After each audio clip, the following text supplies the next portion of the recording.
So, the post office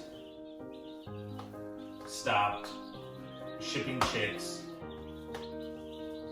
via air.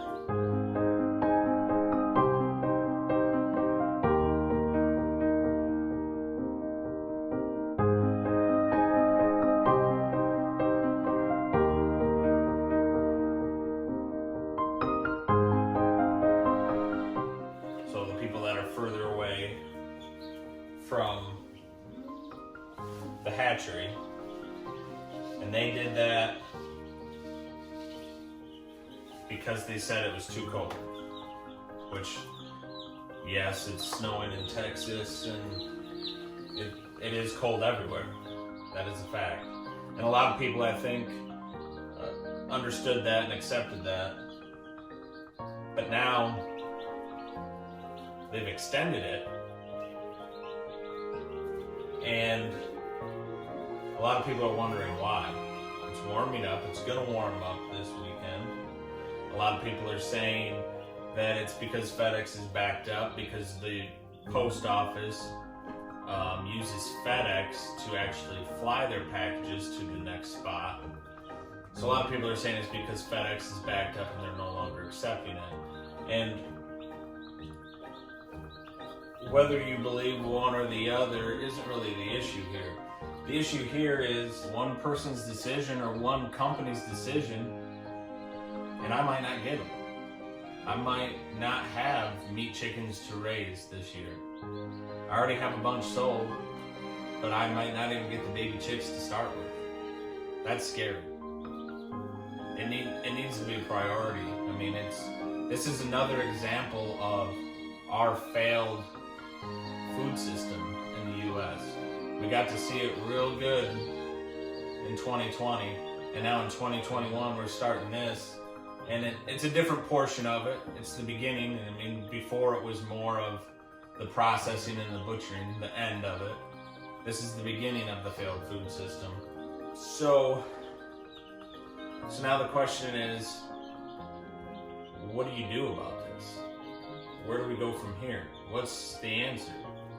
And I see a lot of the hatcheries posting that they want you to contact your local representative, and that's great, and I think you should.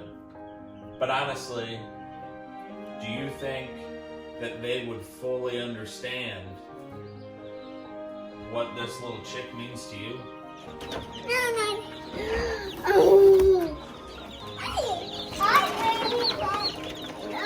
I love you. I mean, do you think they'll fully understand why it's so important for you to get baby chicks for laying hens or for meat chicken?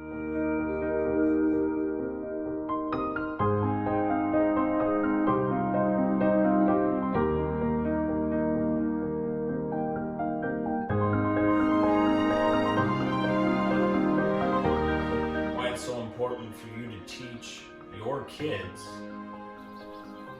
the importance of raising an animal and making your own food. Okay, let's open it. Start taking them out. They want water right away. So that's what we're gonna do. You take them like this. And sadly, I honestly don't think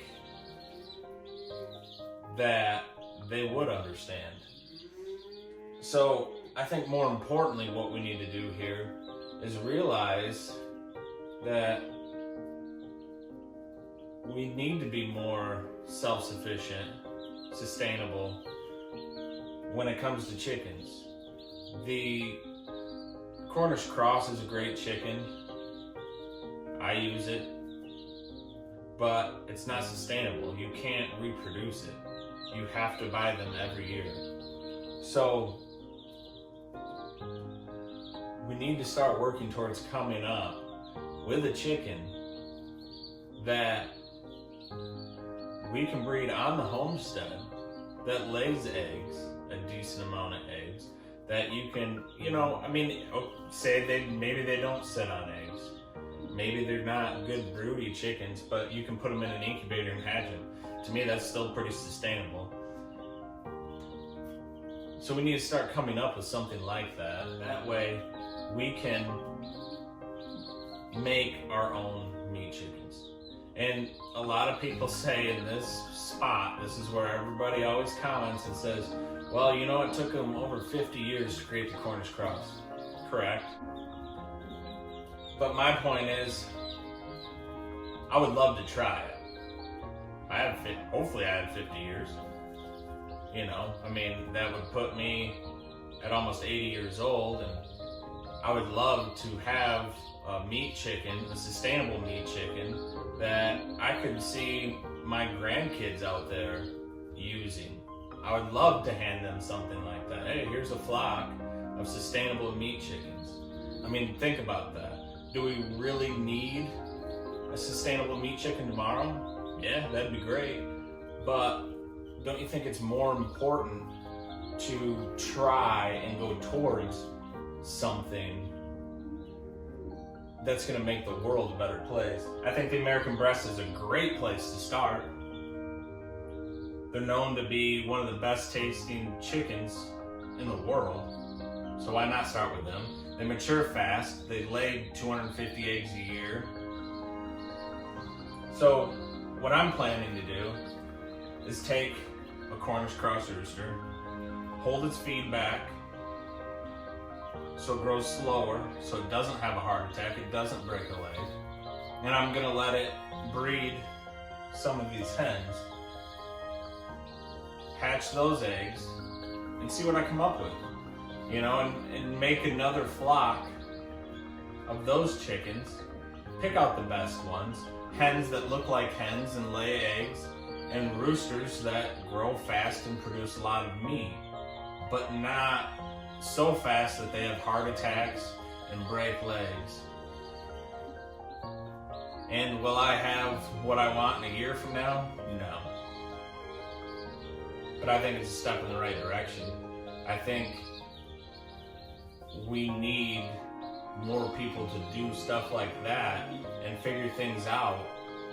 So if you're interested in this and you're interested in breeding and trying to come up with something new, go ahead and hit the subscribe button and you can watch me along the way.